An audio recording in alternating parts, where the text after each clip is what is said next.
Hey besties and welcome back to my channel. In today's video, I'll be responding to your K-pop opinions. I did this a little more than a year ago and thought it'd be interesting to ask for some new opinions since it's been a while. Please remember that these opinions are not mine and to be respectful. Now, let's get started with the video. Honestly, I fully agree with this. I feel like a lot of people take the term it girl as a preference thing where it can just be any popular female idol they like, but there is actually some criteria, which is something that Wonyoung checks all the boxes for. She's beautiful while also fitting the Korean beauty standards. She's popular and scouted out by a lot of brands, and most importantly, she's highly influential and essentially a trendsetter. I think a lot of people like to diminish her it girl title just because she may not be the most talented 4th gen idol or be popular everywhere, but when we think about previous it girls such as Jennie from 3rd gen or like Loona or Suzy from 2nd gen, they've all popularized trends or always been a big topic, and that's the exact same for Wonyoung. Of course I feel like there's other 4th gen female idols that have it girl potential like Karina from AESPA or Yuna from itzy. Objectively Wonyoung is the 4th gen it girl whether people like it or not. So yeah, I agree this with opinion. See, if we were talking about 4th gen specifically, then I'd agree all the way, but in general terms, I don't think so. Now don't get me wrong, they have an amazing discography to only be a group for a little more than 2 years and one of my favorites, but when it comes to other groups' discography like Red Velvet, EXO, Loona, TXT and only one of are unmatched when it comes to music. I wouldn't say they have the best discography in all of K-pop, but they definitely have the potential to become top 3 best because so far, they're doing amazing, but I'd have to disagree with this opinion. I don't know exactly what this person meant, but if it meant that the retro concept became too overused even though it's good, then I kind of agree. The retro concept is one of my favorite concepts in K-pop ever and never understood the hate of it, but I do understand why people get annoyed with it, because when we look back at other years like 2020, so many groups did not only that concept, but a very similar sound with not much variety with it. I personally feel like if groups did something actually different such as taking on other genres other than the same 80s synth pop and do some others like 90s new jock swing, R&B, 70s groove or just anything else that stands out from the rest or even just a different formula. Although I still think it's one of the most popular concepts and so great, I don't think many groups utilize it to their fullest potential and could be much of a more successful concept. Although I may not fully understand what this opinion meant, I do mainly agree with it. Oh, this is so true. Although it is more common that a bigger fandom is more likely to have more toxic stans, it's not just big fandoms. Now, I don't know as many small fandoms that are extremely toxic, but I'm pretty sure there are some bad ones out there. It doesn't matter if there's only 500 people in a group fandom, there can still be toxic people in there, because let's honest, they're unfortunately everywhere, so yeah, I definitely agree with this. Similar with the Billie opinion, I'm conflicted on this. I don't agree that she's the best 4th gen rapper ever, but I do think she's one of the best. I feel like she truly has so much talent, but tends to have some misses, but only recently. Even though I think there's some better 4th gen rappers than her, she is really great and one of the top best, so I partially agree.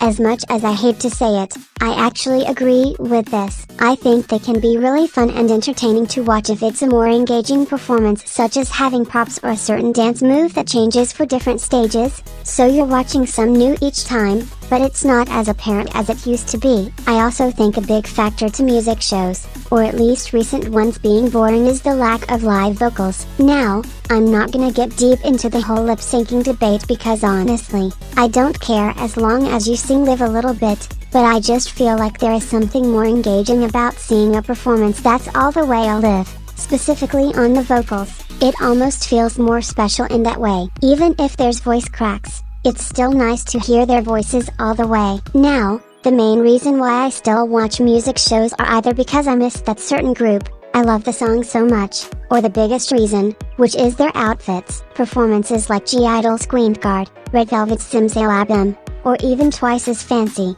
are really fun to me because the outfit were either really interesting or so cute. I think there's still some fun ones here and there, especially if you're bored and wanna watch some, but I do agree that many of them are boring.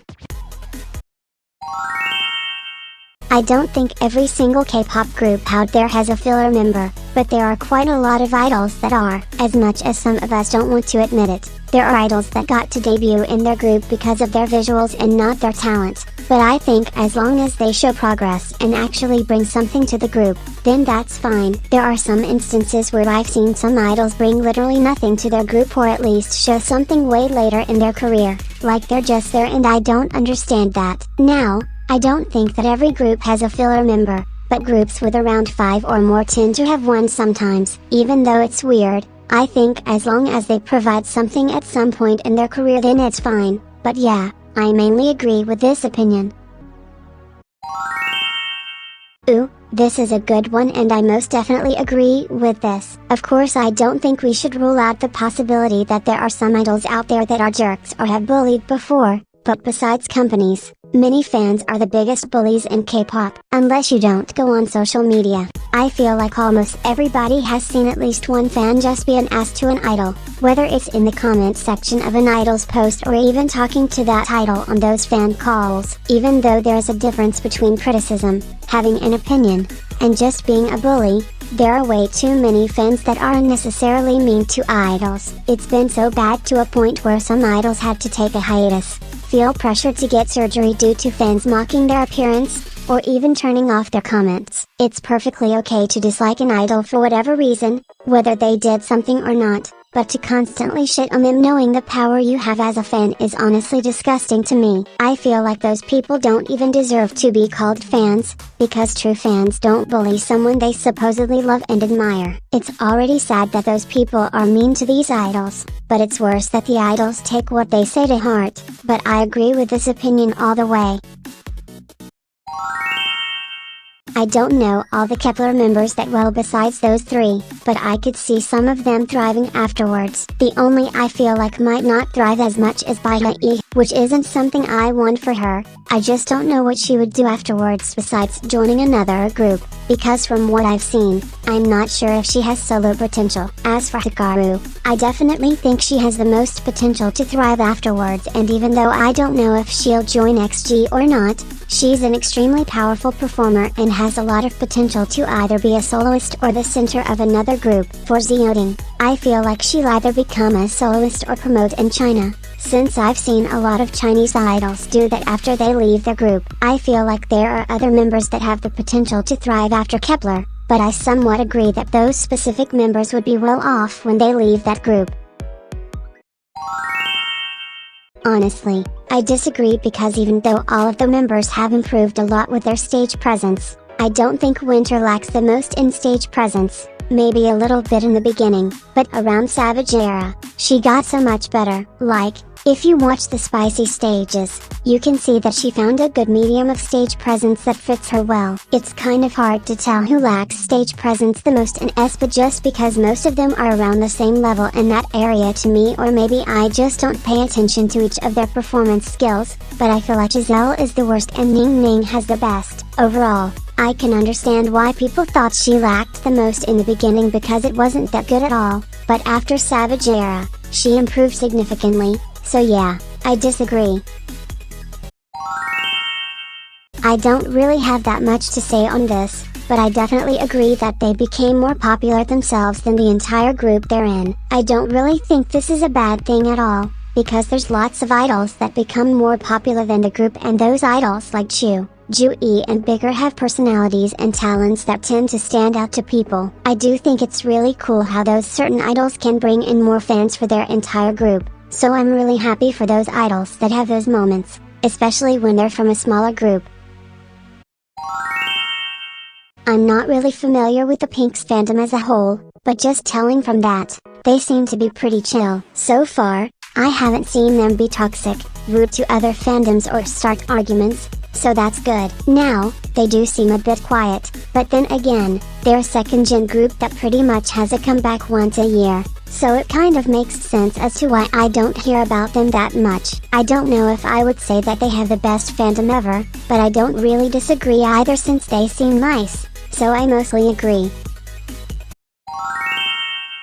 Oh lord, here we go with the pave the way debate again. I'm not irritated with this opinion at all, it's just that these pave the way conversations can get crazy sometimes. Anyways, I'm kind of in the middle with this opinion, like I agree yet disagree at the same time. I do think that these groups like Blackpink, Twice, and BTS have definitely paved the way in their own respective ways, such as both Blackpink and BTS helping open more doors for K-pop in the Western industry and Twice having the first foreign line in K-pop along with other achievements that open more doors, but they aren't the only groups that pave the way for K-pop in general. Overall, I think the entire pave the way conversation is very flawed, because everybody always wants to name just one or two very popular groups that pave the way for the entire K-pop industry, but to me, it's kind of unfair to give only one group their flowers for opening doors for others within K-pop. For example, BTS definitely played a huge part in having K-pop become valuable in America and having their own universal lore,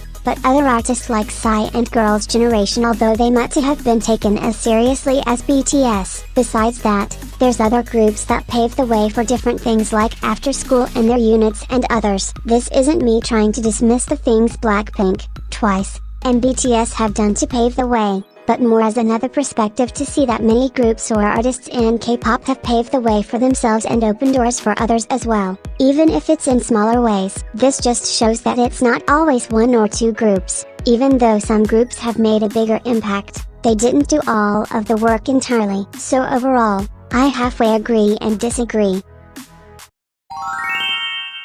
This is also a pretty complicated one, because I personally feel like it depends on the situation. For example, if it's something that's not as commonly learned, such as a specific word that is a slur, then I could understand how an idol wouldn't know, but I think the worst thing that fans do is make it seem like just because they might not know why what they did was wrong, that they should be excused or even babied because of it. I don't care whether that idol knew about what they did or not. It's unacceptable to dismiss the feelings of people that were offended and act like that certain idol is like a baby that doesn't know about anything. It's just so harmful not only to the people offended but the idols themselves, because you're making them think that they can get away with anything because they know that you'll defend them no matter what. Although I do think there are instances where some idols genuinely didn't understand what they did, there's also a lot that have done stuff that can be so easily researched, and it makes it worse that more recent titles have seen past titles get backlash for the exact same thing they did but still are treated like they're so oblivious to everything. I feel like if you see people getting in trouble for the same thing over and over, knowing what the consequences are, then it should be common knowledge not to do it, because you've seen what happens. At this point, it's just disappointing how fans are so quick to defend idols before even trying to consider how those offended group of people must feel, and that you know damn well that they aren't a child. So yeah, I mostly agree with this opinion. I definitely agree with this, because there's lots of groups out there that have B-sides that are very different from their title tracks. I think a great example of this is NCT 127. A lot of people talk about how noisy or annoying their title tracks are, but the rest of their discography are different and really good if you're not into their title tracks. Another good example is FX, because they have very soft and bright B-side compared to their hard-hitting and quirky title tracks. This just shows that it's pretty hard to judge an entire group's discography when you only know the title tracks and don't listen to the B-sides, because for me, that's how I end up loving a group, is if I really like their B-sides. So yeah, I really agree with this. This is another one where I halfway agree, because groups like LE New Jeans, and TXT along with some others have been releasing good quality music regardless of mixed opinions. I have noticed that at least from 2020 to maybe some parts of 2022, they were giving their groups the same concept without much originality, but I would agree that out of the other big companies they've been giving better quality in some ways. For example, With JYP, I noticed that most of their groups besides NMIXX's latest release have been pretty lackluster compared to those groups' older releases and just not giving them the same quality as much, and even though SM usually just has hits and misses, like doing pretty good with Red Velvet and aespa as of recently, they've been missing a little more than usual. Even though I wouldn't say that I personally feel like I can always count on HYBE to release high quality music in terms of production and longevity, I do think they do a pretty good job most of the time, so I mostly agree with this opinion.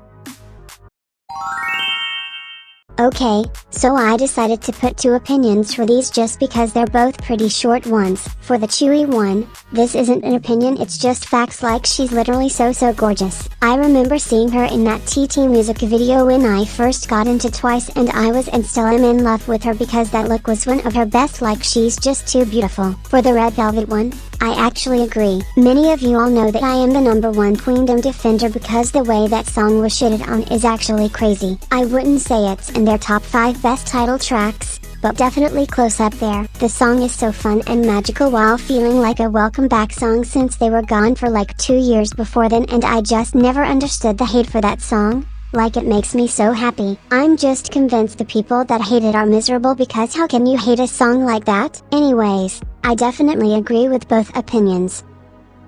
And that's the end of the video. I hope you all enjoyed. Please like and subscribe if you'd want, and have a good day. Bye besties.